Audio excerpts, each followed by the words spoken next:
김정은 제1위원장이 외교 무대 대비해 속도 조절을 하고 있는 걸까요? 북한이 오는 19일 인도네시아에서 열리는 아시아 아프리카 정상회의에 김정은이 아닌 김영남 상임위원장을 보내기로 했다고 합니다. 한편 개성공단 임금 인상 문제를 두고 남북의 기싸움이 팽팽한데요. 연합뉴스TV 문관현 외교안보 전문기자와 함께 한 주간의 북한 소식 짚어보겠습니다. 네, 안녕하십니까? 네, 안녕하십니까? 네. 먼저 오는 19일에 인도네시아에서 반둥회의, 그러니까 아시아 아프리카 정상회의가 열리는데 과연 여기에 김정은이 참석할 것이냐 관심을 모았었지만 결국 김영남 상임위원장이 간다고요? 네, 맞습니다. 아무래도 이제 김정은 국방위원회 제1위원장의 외교 대비 무대가 되다 보니까 인도네시아 행사에 김정은 제1위원장이 참가하냐 마냐가 국제적인 관심사로 떠올랐었는데요. 네네. 그 답은 그 인도네시아 외교부 홈페이지에 바로 나와 있습니다. 영문으로 나와 있는데 지난 1월 달에 평양 주재 새로운 인도네시아 대사가 부임을 했습니다. 밤방 히엔드라스토 북한 주재 인도네시아 대사가 이제 평양에 부임을 하면서 당시에 김영남 최고인민회의 상임위원장에게 신임장을 제출을 했습니다. 이 과정에서 밤방 대사는 4월에 열릴 인도네시아 행사에 김영남 최고인민회의 상임위원장에게 참석을 해달라는 이런 요청서를 초대장을 그러니까 전달을 했습니다. 그렇기 때문에 현재까지는 공식적으로 확인된 바로는 김정은 위원장에 대한 초청은 없었던 걸로 확인이 되고요. 북한도 내부적으로 이러한 사실을 모두 검토 작업을 마치고 이제 인도네시아 정부에 김영남 최고인민회의 상임위원장이 참석할 거라는 사실을 일정을 통보를 했다고 인도네시아 현지 언론들이 오늘 아침 조간자로 이제 보도를 했습니다. 예. 그렇기 때문에 이제 지금까지 알려진 바에 따르면은 김영남 최고인민회의 상임위원장이 이제 인도네시아에 갈 경우에는 2005년도 그러니까 당시에는 이제 반둥회의 50주년 행사였는데요. 꼭 10년 전이네요. 네, 맞습니다. 그래서 당시에 이제 김영남 상임위원장도 참석을 했고 우리나라에서는 당시에 이해찬 국무총리가 만나가지고 남북 대화 체계 등 한반도 현안에 대해서도 아주 심도 있는 논의가 이루어졌기 때문에 이번에도 혹시 우리 측에도 초대장은 와 있는 상태인데 현재까지도 박근혜 대통령이 갈지 아니면은 이완구 국무총리가 갈지 여부는 우리 정부는 아직 결정이 되지 않은 상태이지만 만약에 우리 정부도 이제 인도네시아의 초청에 응해서 참석을 할 경우에는 최소한 총리급 높으면은 이제 대통령과 북한의 최고인민회의 상임위원장급의 남북 간의 접촉도 있기 때문에 상당히 외교적으로는 의미가 있다 이렇게 보고 있습니다. 이번에 북한 대표로 참석하는 김영남 상임위원장 같은 경우는 고령으로 알려져 있고 또 최근에 러시아에서 안과 치료를 받고 왔다 이렇게까지 알려져 있어서 이제 좀 자리에서 물러나는 거 아니냐 이런 관측도 나왔었는데 이렇게 북한 대표로 가는 걸 보면 아직은 건재하다고 봐야 될까요?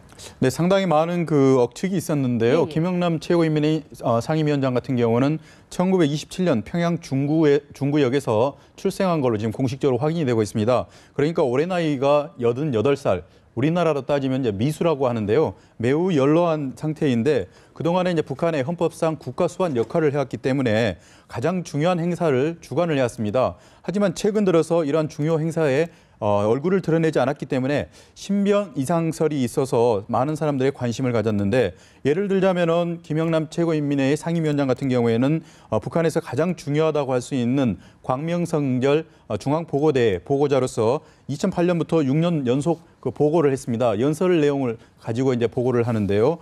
처음으로 이제 7년 만에 처음으로 이제 모습을 드러내지 않았고 지난 그 2월 달에 2월 18일에 노동당 중앙위원회 정치국 확대 회의가 열려서 북한 노동당에서 가장 중요한 업무 중에 몇 가지를 이제 결정을 했는데 노동당 중앙위원회가 열린다고 봤을 경우에는 이 노동당 정치국 상무위원 그러니까 당시에는 김영남 상임위원장과 김정은 제1위원장 그리고 최영애 노동당 비서 3명이 상무위원이기 때문에 이 세 사람이 결정을 해야 되는데 이 자리에도 역시 김영남 상임위원장이 빠졌습니다. 그렇기 때문에 이런 중요한 자리에 빠진다면 부득이하게 건강상 이상이 있는 것이 아닌가 많은 사람들이 억측을 했었는데요. 일단은 국가정보원에서 김영남 상임위원장이 러시아에서 안과 수술을 받은 것이 확인이 됐다 했습니다. 그렇기 때문에 만약에 이제 건강상의 이상이 있다면은 외교 관례상 참석을 통보를 해서 만약에 불참을 한다면은 외교상 관례상 여러 가지로 문제가 될 수 있기 때문에 결례가 되지 있기 때문에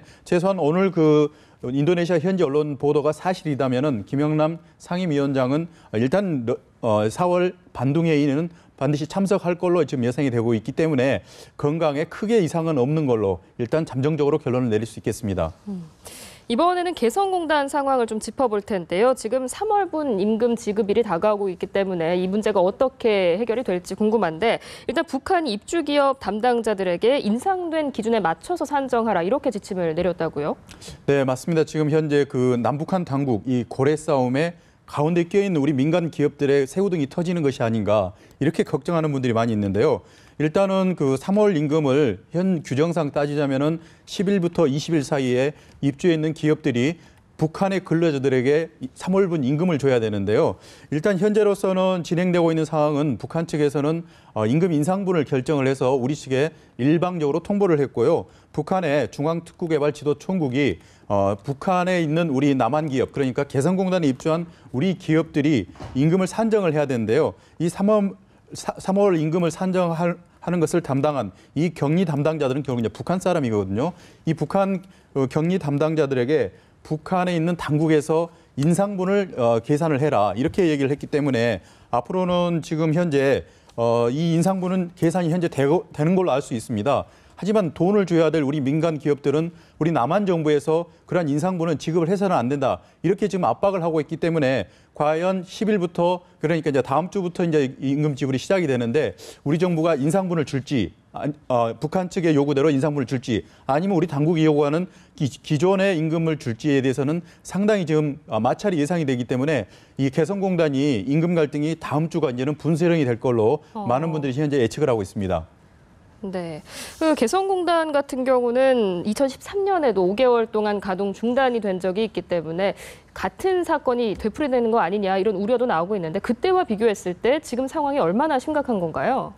네, 그 당시에는 그 2013년도 같으면은 바로 이제 4월 9일 날 당시에 김양건 통일전선부장이 개성공단을 직접 방문을 해서 5만 3천 명의 북한 근로자들의 출근을 갖다가 모두 철수를 시켰기 때문에 개성공단이 약 5개월 정도 당시에 폐쇄가 되는 사태였습니다. 당시 이제 북한 측에 내세우는 것은 한미연합 군사훈련, 키리졸브 훈련이 진행 중인 그런 것에 대해서 북한 측에서 문제를 삼았고요. 일부 이제 남한에서 개성공단이 북한 당국에 있어서는 이제 달러 박스다, 하나의 수입원이다. 그리고 만약에 개성공단에서 이상 사태가 발생을 했을 때는 어떻게 할 것인가 이런 질문을 던졌을 때 우리 국방부 당국자가 뭐 특수부대를 투입을 해서라도 우리 남한 관계자들을 구출을 해내겠다 이렇게 얘기를 했기 때문에 북한 측에서는 매우 민감하게 반응을 했던 건 사실입니다. 하지만 이번 같은 경우에는 개성공단에 근무하는 북한 근로자들의 임금 지급 문제, 그 임금 구체적으로 말씀드리면은 얼마만큼 인상을 할 것인지 이런 문제와 그리고 개성공단에 입주한 기업들이 사용하는 토지에 대한 사용료 문제,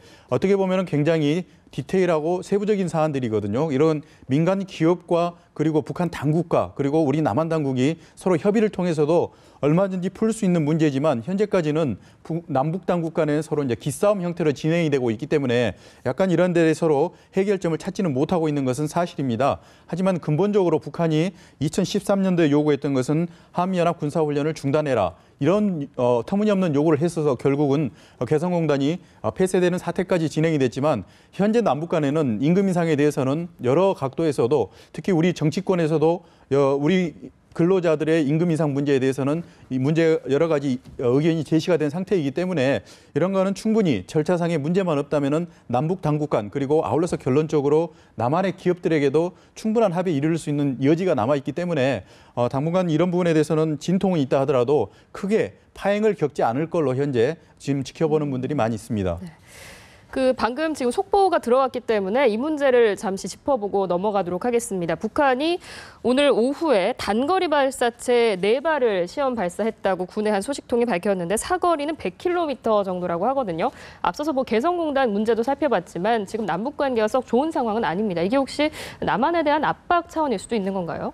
네, 남북 간의 지금 현안으로 봐서는 그 북한에서 이러한 그 미사일 발사, 이런 도발 행위를 통해서 우리 정부를 압박할 요인들은 현재 많이 남아 있습니다. 현재까지도 남북 간의 여러 가지 합의점을 찾지 못하고 있고 최근에 북한이 가장 강하게 반발했던 부분은 우리 김국기 씨와 최충길 씨, 북한에 억류 중인 현재 중국에서 활동했던 종교인들에 대해서 간첩 혐의, 그러니까 북한의 정탐 행위를 걸어서 현재 체포 억류한 상태이거든요. 이러한 부분에 대해서 우리 남측 종교단체에서도 여러 가지 의견을 제시를 했을 때 북한에서도 여러 가지 이제는 강력하게 또는 단호히 대처하겠다, 처벌하겠다 이렇게 나왔기 때문에 이러한 그 북한이 잡고 있는 우리 국민들에 대한 인질 외교가 결국은 당국 간의 갈등으로 번질 가능성이 높습니다. 이러한 과정에서 북측에서는 자신들의 협상력 그리고 자신들의 발언력에 극대화시키기 위해서 이런 무력 도발을 하는 것이 아닌가 이렇게 보고 있는데요. 현재까지 이제 사거리가 동해상으로 단거리 발사체 4발을 발사를 했는데 100km 이상이다 이렇게 되는 걸로 봐서는 단거리 그러니까 KN-52 정도의 거리로 볼 수가 있습니다. 탄도와 사거리 여러 가지 종합적인 판단을 통해서 발사체의 성격, 재원들은 나중에 이제 우리 당국에서 발표를 할 걸로 예상이 되고 있지만 이 100km 이상의 사거리는 북한에서 지난해 같은 경우에는 3, 4월 달만 해도 무려 90발 가까이를 쏘았었거든요. 하지만 올 들어서는 아직 그렇게까지 많이 쏘지는 않았는데 북측에서는 한미연합 군사훈련 그리고 남북 간의 여러 가지 통준위의 발언 문제 그리고 이런 인질 외교 같은 이런 그 긴장 상태가 남아 있다면은 이런 요소들에 대해서 이런 미사일 도발로 인해서 여러 가지로 협상력을 극대화하려는 의도가 아닌가 이렇게 볼 수가 있겠습니다.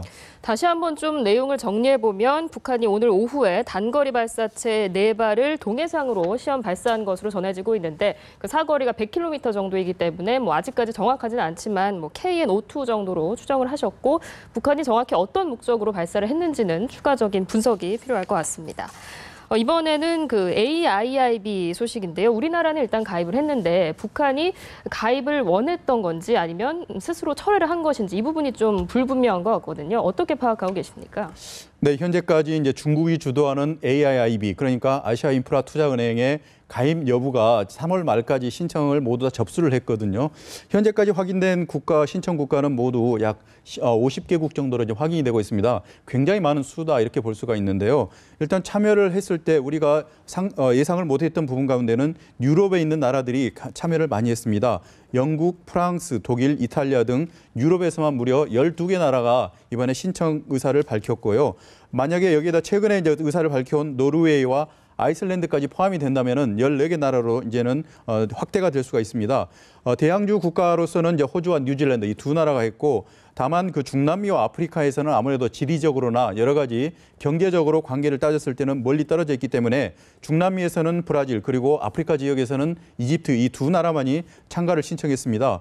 무엇보다 중요한 것은 미국이 주도하는 세계 경제 질서 그러니까 월드뱅크나 이런 질서에 반대하는 중국이 주도하는 새로운 질서를 만들려고 한 이런 데 대해서 유엔 안전보장이사의 상임이사국이 5개 나라인데요. 미국을 제외한 4개 나라가 모두 다 참가를 신청서를 현재 제출한 상태입니다.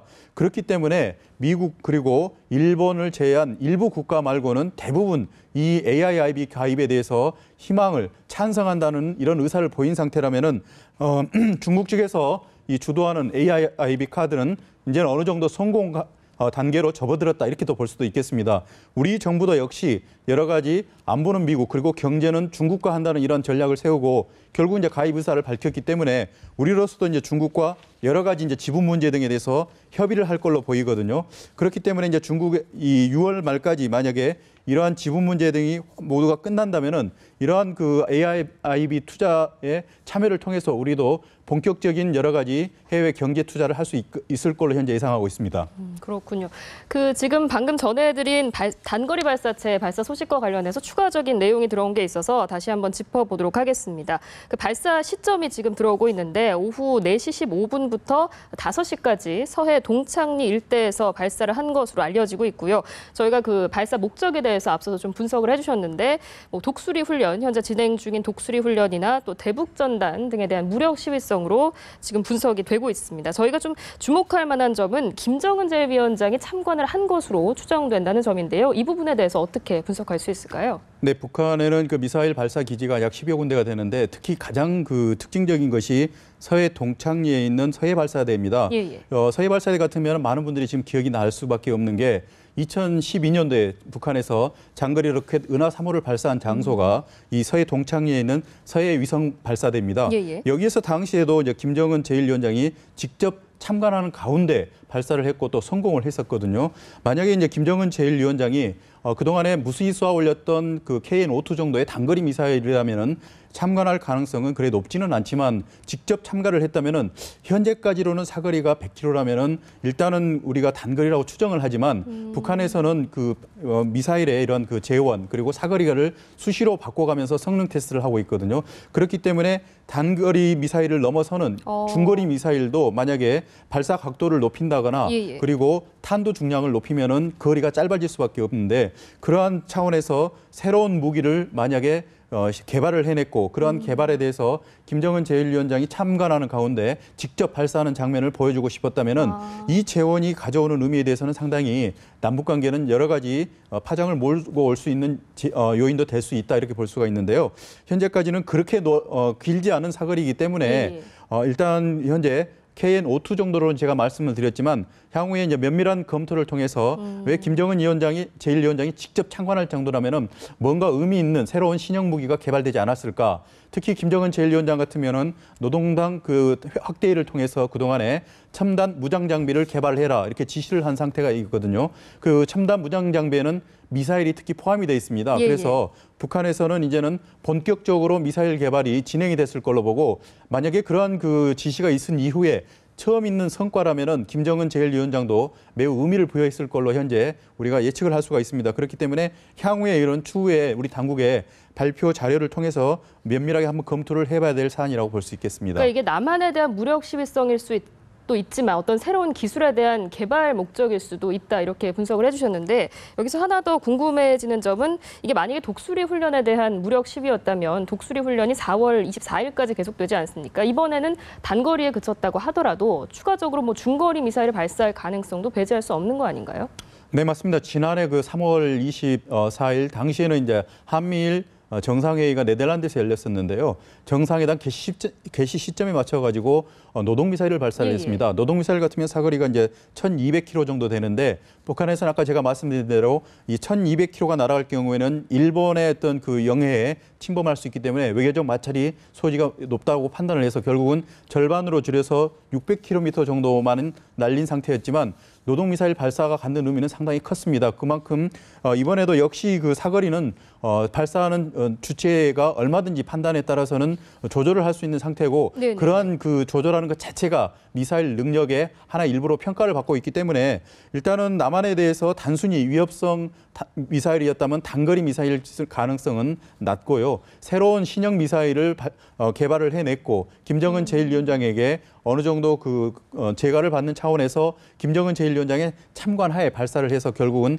성공하지 않았을까 이렇게 또 추정을 할 수 있겠습니다. 특히 서해 동창리 이 부분이 계속 마음에 걸리는 부분은 이 서해 동창리 같으면은 북한에서도 그동안에 대부분 그 ICBM 또는 장거리 미사일을 쏠 때 사용했던 가장 그 시설이 뛰어나고 규모도 큰 시설이기 때문에 이 서해 동창리에서는 단거리 미사일을 쏠 가능성은 좀 낮은 곳이다 이렇게 볼 수가 있거든요.